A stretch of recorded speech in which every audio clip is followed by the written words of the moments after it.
Pepe, el 95% de los compatriotas en algunas regiones del país tiene miedo de salir a la calle y el, digamos, promedio nacional es 75%. No podemos seguir viviendo así. Totalmente de acuerdo. Y me parece que cuando habla uno de Estado de Derecho, el primer tema es el de salvaguardar la integridad de la persona, su integridad física y su integridad patrimonial. Y eso implica porque tengamos mejores instituciones. No hay manera de resolver esto con discursos. Hay que hacernos cargo de que algo no está funcionando. Parte, y yo lo asumo como autocrítica, todo el año pasado, siendo secretario de Hacienda, nos juntamos una vez a la semana con la PGR, con la bancaria, con la UIF, con el SAT, para ver cómo podíamos desde Hacienda jugar un papel más relevante. Y una de las cosas que nos dimos cuenta y que empezamos a tratar de cambiar es que no teníamos una política de armas. Cuando preguntamos en aduanas cuál era el protocolo de armas, no teníamos ninguno desarrollado. Eso quiere decir que nos preocupábamos más por lo que salía del país que por lo que entraba. Y cuando vemos el tema de la violencia, todos los estudios serios apuntan a que las armas son un tema. La forma como se comercian las drogas y la forma como se comercian las armas es distinta. El comercio de drogas tiende a ser en camiones de carga y tenemos tecnología no intrusiva para supervisarlos. El comercio de armas tiende a hacerse en vehículos privados y no teníamos esa tecnología. Desarrollamos la tecnología y le pusimos un nombre al primer programa piloto en materia de armas absolutamente aspiracional. Se llamaba Aduanas Impenetrables. Si tenemos 1,5 millones de armas en el país, impenetrables, no queda muy claro que fueran, pero esa debía ser la ambición. 1, 2. En México la extinción de dominios es consecuencia de un proceso de responsabilidad penal. Eso quiere decir que para poder quitarle yo su patrimonio a la delincuencia organizada, tengo que acreditar de quién es. Tengo que acreditar que fue resultado del delito que le estoy imputando y tengo que acreditar que él fue responsable de cometerlo. En todas partes del mundo la extinción de dominio funciona al revés. Parto el proceso en dos y lo primero que hago es que el delincuente que no puede explicar el origen del recurso lo pierde. Después sigo el proceso de responsabilidad penal. El otro elemento central, y no hay manera de darle la vuelta, y debiéramos de estar profundamente agradecidos con las Fuerzas Armadas, que han venido jugando un papel complementario que no les corresponde y que nos han permitido, nos han dado tiempo para fortalecer la propia presencia policíaca, pero tenemos que hacerlo. Si no tenemos ni el número, ni le dedicamos los recursos a la construcción de una policía que nos dé confianza, no va a haber manera que recuperemos seguridad. Pero el último punto que hacía yo es igualmente relevante. Si tenemos policías, pero no pueden hablarse con el vecino, el problema que enfrenta el gobernador Astudillo es que si se comete el delito en Michoacán, o se comete en el Estado de México, o se comete en el Estado de Morelos, pues la posibilidad que la policía y el Ministerio Público en Guerrero le dé seguimiento es bajísima. De la misma manera, si se comete el delito en Guerrero, la posibilidad de que se le dé seguimiento en los estados que son vecinos es bajísima, y no por falta de voluntad, porque no se definen los delitos igual. Si uno revisa la geografía de Guerrero, los mayores retos que enfrenta el Estado están en esas fronteras. Están en las fronteras con sus estados vecinos y están en esas fronteras porque los delincuentes saben que si bien hay fronteras en la forma como definimos la ley, ellos pueden actuar impunemente a través de cualquiera de ellas. Si tenemos muy buenos policías, pero no definimos extorsión en Nuevo León, no vamos a poder combatir la extorsión en Nuevo León. Si tenemos muy buenos policías, pero castigamos el robo de automóvil diferente en cada uno de los distintos censados, no vamos a lograr, no importa cuántos recursos le metamos, ministerios públicos estandarizados que homologuen sus procedimientos de investigación. Ahora, esto se ha hecho en el mundo, sí, lo podemos hacer nosotros también y podemos dar resultados que mejoren la seguridad también, haciéndonos cargo de que lo que hemos hecho hasta ahorita, por falta de darle al Estado y a los estados esos instrumentos, ha resultado insuficiente. Somos una república federal que han tendido a centralizarse, ¿no? Desde el pago a los maestros, el tema de la transparencia, por supuesto el tema de la recaudación, decir, a ver, nosotros recaudamos y después nos replanteamos cómo se distribuyen las cargas entre los niveles de gobierno. Pero si hay algo, Pepe, que ha hecho crisis es la seguridad pública, es decir, tú lo que no puedes es desde la presidencia de la república con 40,000 policías federales y el ejército estar enfrentando la grave crisis de seguridad que tiene el país. ¿Cómo o sea, te planteo el tema federal en términos generales. ¿Cómo se puede gobernar una federación moderna?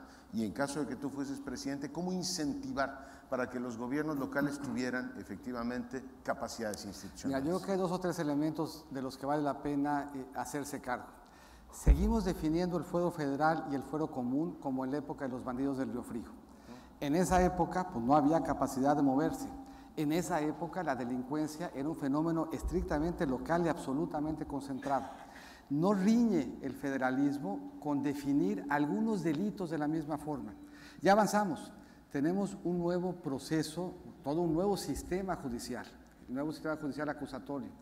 Avanzamos también, tenemos un solo código de procedimientos penales. Es sorprendente pensar que no es sino hasta hace unos pocos años que el procedimiento penal se homologó en el país. ¿Qué nos falta? Si tenemos un código de procedimientos penales homologado, nos falta, no en todos los delitos, pero en los 8 o 10 delitos que están atrás de la inseguridad que hoy aflige al ciudadano, que sí nos pongamos de acuerdo. Y eso no atenta contra el federalismo. Eso abona en favor de un federalismo en donde tengamos capacidad funcional de cooperar. El federalismo predica sobre la base de que operemos entre niveles de gobierno, pero es muy difícil cooperar entre niveles de gobierno si no tenemos el mismo andamiaje y si no hablamos el mismo idioma delincuencial. No atenta contra nuestro esquema federal el que nos pongamos de acuerdo en los 10 delitos que más nos preocupan. ¿Pero se debería centralizar eso? O sea, ¿el presidente debería tomar eso? El 92% de los delitos son del fuero común. La gran fuerza de reacción que tiene el Estado mexicano son policías estatales y municipales. Tú decías 40,000 policías federales, son más o menos 60,000, pero son solamente, o más bien 60,000 federales contra casi 400,000 estatales y municipales. El grueso de la delincuencia y el grueso de la capacidad de respuesta está en estados y municipios. Ahora, ahí hay que dedicarle más recurso presupuestal, más capacitación, mejores sueldos, pero vuelvo a insistir, la forma como decidimos a quién le toca investigar el delito no debiera ser dónde se cometió, sino cómo se cometió. El robo de automóviles, si hoy salimos y alguien, aquí no pasaría, ciertamente todos los convencionistas van a encontrar sus vehículos cuando salgan. Pero si de repente aquí a 3 o 4 cuadras se roban tu vehículo y eso se agota como un fenómeno local, le toca al municipio o al estado. Pero si resulta que se lo roban en Guerrero para llevárselo a la Ciudad de México, que ahí lo deshuesan y lo convierten en autopartes y luego se las llevan a vender en Centroamérica, pues ese no fue un robo de vehículos. Eso fue una operación que implica a varios estados y que debiera, por la forma como se comete el delito, de incorporar una presencia federal. Nos iría mucho mejor en materia de seguridad si es la forma como se comete el delito la que determina a quién le toca investigarlo, en vez del lugar en el que se comete el delito, el que determina quién es competente para revisarlo. Te pregunto rápidamente, doctor, el tema del federalismo hay que repensarlo no solamente desde el ámbito de la seguridad pública, también habría que pensar en una nueva coordinación fiscal, y yo no sé si las atribuciones de los gobernadores, discutir nuevamente la Constitución. Tenemos un gobernador malito y otro peor, digo, en los que han salido, me refiero. Entonces tú dices, bueno, ya es demasiado aquí en Guerrero, que haya tantos malos. Está fallando el sistema. Nomás sí hacer una reivindicación de nuestro gobernador en Guerrero, que nos sentimos muy contentos, que nos reciba siempre en su estado y en Acapulco. Por cierto, y lo señalo, una constante que vimos en el mapa es el reto que tenemos en Guerrero. Y ese reto que tenemos en Guerrero exige mucha presencia. Presencia continua, dar la cara, estar enfrente de los retos, en un fenómeno que por mucho rebasa Guerrero. Parte de lo que vimos en términos de la evolución de la delincuencia en México tiene que ver, entre otras, con el comercio de heroína y de metanfetaminas. Si nosotros dejamos a Guerrero solo, no hay manera que resuelva el problema. Y eso vuelve a poner énfasis en que la cooperación es clave, pero para que la cooperación sea efectiva, tenemos que tener un marco institucional que permita que hablemos el mismo idioma.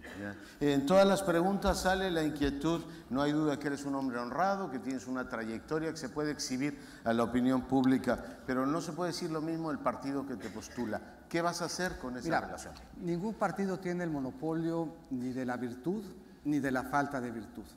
Y los que vamos a contender somos candidatos, y el candidato que va a contender soy yo. Y en materia de trayectoria de vida, sin ninguna ambigüedad, soy quien con más claridad puede voltear a ver no solamente a la ciudadanía, a mi esposa y a mis hijos y decir que he sido honorable. Y vale mucho la pena aquí reivindicar a la política. y reivindicar al servicio público. Yo haría solamente un ejercicio para efectos de validar mi punto. Si aquí levantan la mano quienes han sido servidores públicos, no sean tímidos, yo los conozco a casi todos. Yo metería la mano al fuego por prácticamente todos. Ese servicio público...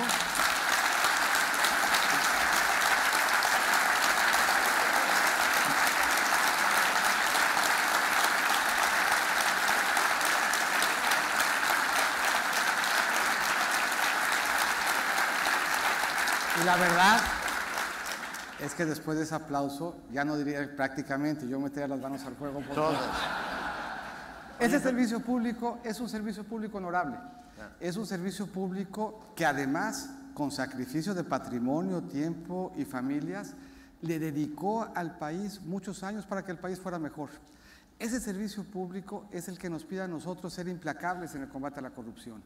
Ese servicio público es el que está en primer lugar ofendido, enojado, molesto por los servidores públicos corruptos que han manchado un ejercicio y una forma honesta de vivir.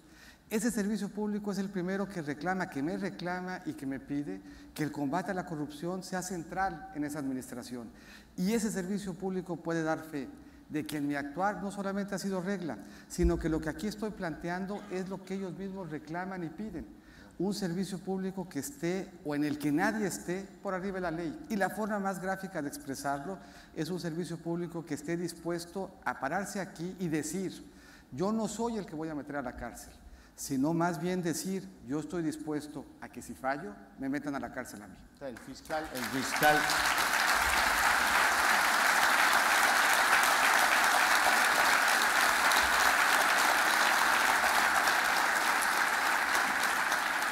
El fiscal autónomo, a ver si te lo planteo bien. O sea, yo no tengo la menor duda de que lo que dices es cierto, hay muchos servidores públicos, aquí lo escuchamos, que son un orgullo y que además uno se siente también orgulloso de conocerlos y de frecuentarlos. Pero tenemos un estado como insular, ¿no? En archipiélagos. Lo mismo sucede, tú fuiste canciller de la República con el Servicio Exterior, lo mismo sucede con las Fuerzas Armadas, pero si vas y preguntas a los comandantes de la PGR te dirán, pues no sé si estoy tan orgulloso o, digamos, tuvieses el mismo aplauso que en este caso la burocracia hacendaria, comercial, claramente tiene, y tiene ese reconocimiento social.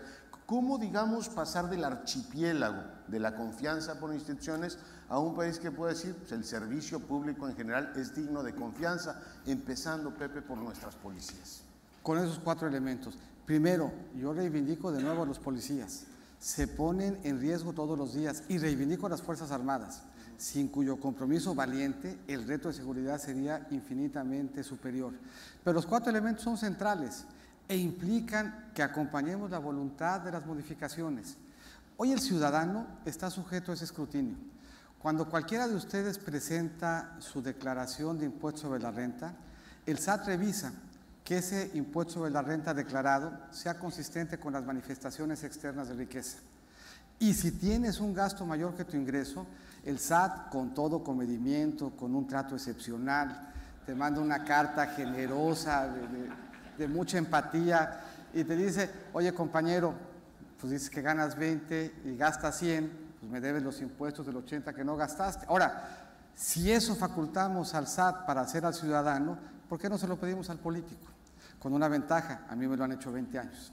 Y lo que han encontrado es que Juana, que es la que maneja las finanzas públicas en el hogar, con un control mucho más férreo que el que tenía Cordero en la Secretaría de Hacienda, siempre se ha asegurado de que nuestro nivel de gasto sea menor a nuestro nivel de ingreso. Pues hay que tomarlo en serio. 1, 2, a quien no lo tome en serio hay que quitarle los bienes.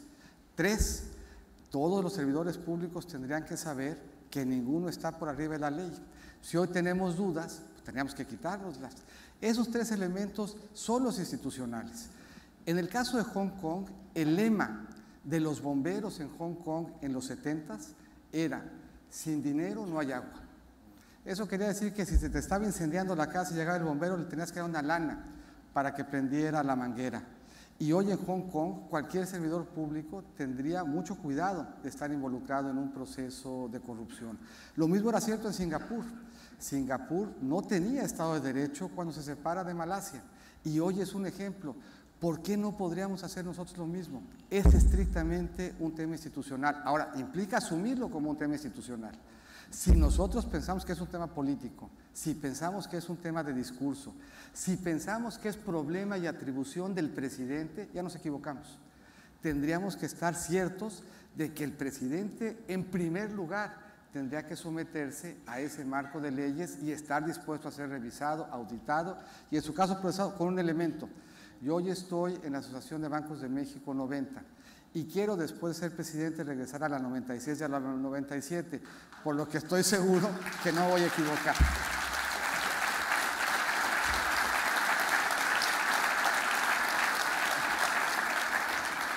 Cuando veía el gusanito este fiscal que ha recaudado mejor Estado, me ponía nervioso porque los temas fiscales siempre a los contribuyentes nos resultan incómodos. Pero te pregunto, ¿qué puede hacer nuestro país con el cambio fiscal que han hecho los vecinos? ¿Tenemos espacio para cambiar? ¿Debería haber desde tu punto de vista una reacción mucho más audaz por parte de México?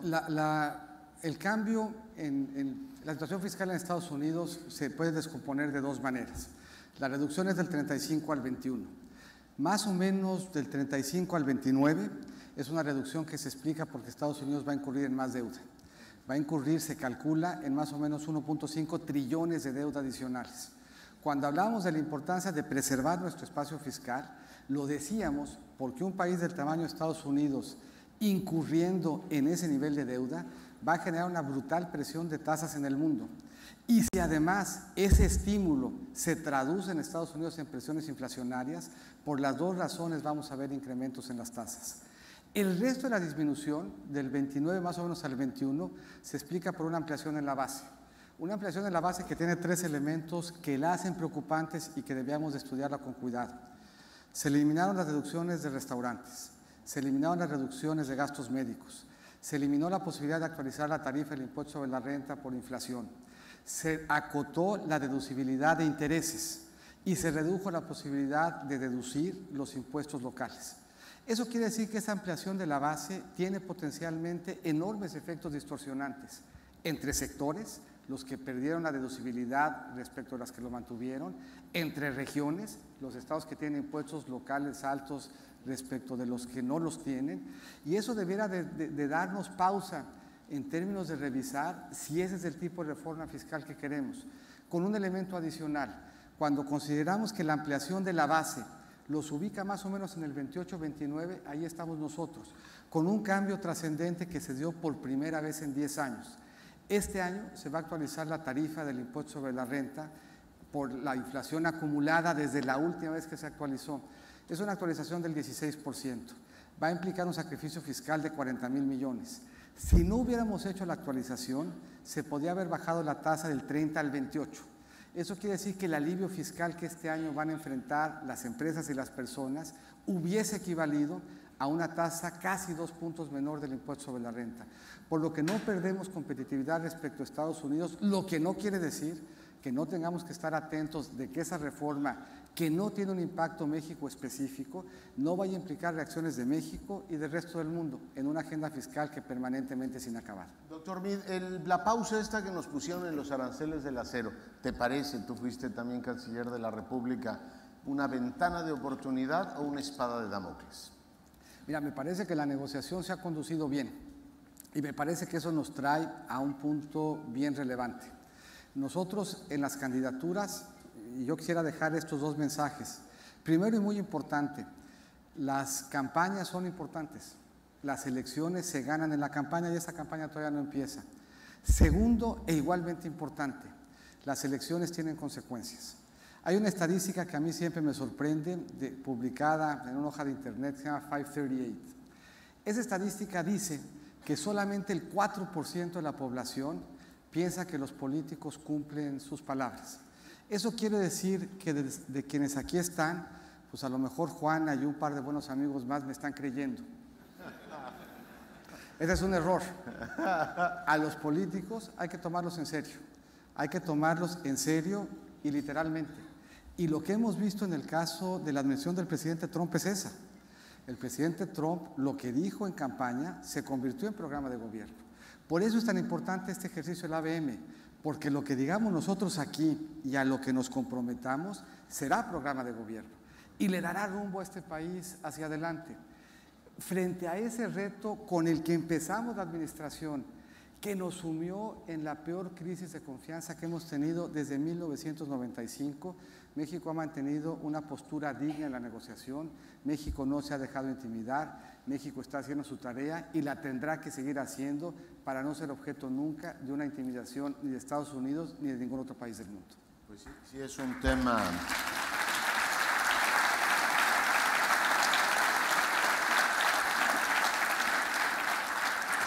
Sí es un tema de absoluta actualidad. El tema del Sistema Nacional Anticorrupción. ¿Tú crees que, ya hablaste del fiscal en términos generales, un fiscal anticorrupción independiente, autónomo, es también la solución para este país? Sin duda. O sea, el Ministerio Público Autónomo es clave. La autonomía del Ministerio Público deberá ser sagrada. Y la vemos en todas partes del mundo. Nadie le pregunta hoy a Trump sobre una investigación criminal, le preguntan a Mueller. Nadie le preguntaba a Clinton, le preguntaban a Kenneth Starr. Nadie le preguntaba a Andreotti, le preguntaban a Falcone. ¿Qué tenemos que hacer si queremos tener y hacer que el Estado de Derecho sea vigente? En México lo mismo, tener ministerios públicos autónomos y que un día en una bancaria tengamos un panel como estos e invitemos a esos ministerios públicos para que nos platiquen qué es lo que están haciendo para someter a juicio a cualquier funcionario de cualquier nivel. Hubo un acuerdo constitucional alrededor del Sistema Nacional Anticorrupción.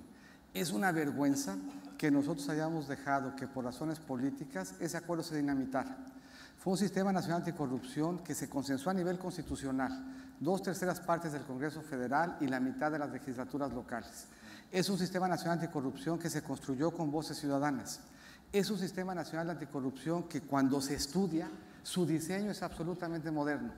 Y es una vergüenza que por rencillas políticas nosotros lo hayamos dinamitado y le hayamos perdido confianza antes de darle oportunidad de arrancar. Nosotros hemos señalado que no debíamos de esperar a que termine la contienda. Hemos empujado a que se den los nombramientos desde ahorita. A ver, ni modo que no seamos capaces de encontrar gente honorable para ocupar ese puesto, las magistraturas, la propia PGR, y hacerlo con toda transparencia y hacerlo desde ahora. Y hacer de una vez algunas de esas modificaciones, como la de la congruencia patrimonial, y la modificación para recuperar el patrimonio, de una vez desde ahorita estando ya ahí las iniciativas. En alguna ocasión me demostraste con la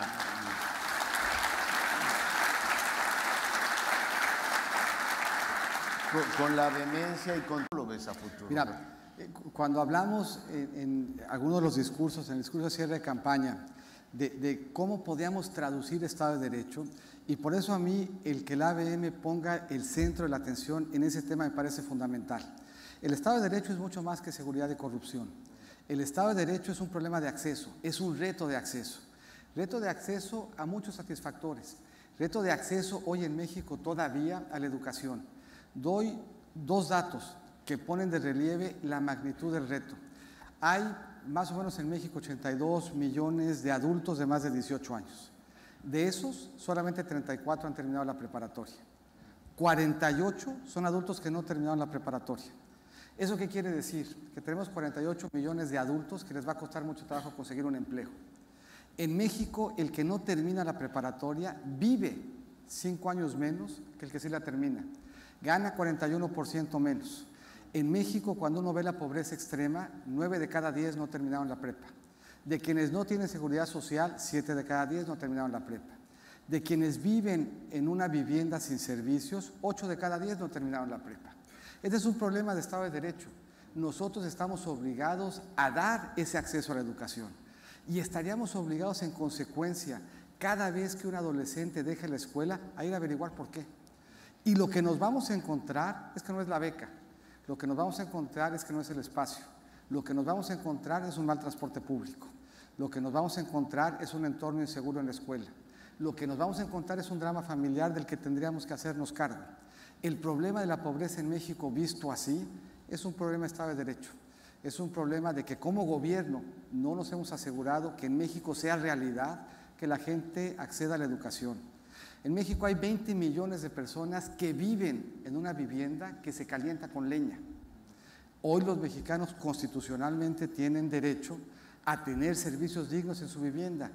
Y le damos, y nos regresa al tema federal, y es algo que hicimos muy bien juntos en Guerrero, le damos a los estados un fondo de aportación para infraestructura social. Hace muchos años, bueno, no hace muchos años, hace algunos años, ese fondo de aportación de infraestructura social servía básicamente para financiar una política suburbana. Y los presidentes municipales entendían por política suburbana el que de ahí sacaran lana para comprar su Suburban. Les explicamos que no. Él va en frío. Les explicamos que no, que ese dinero era para llevar servicios básicos a la vivienda. Cambiamos la ley. ¿Y qué hicimos? Focalizamos esos recursos de forma tal que nos aseguráramos que se utilizaran para llevar agua, luz y drenaje. De nuevo, la pobreza visto así es un tema de Estado de Derecho.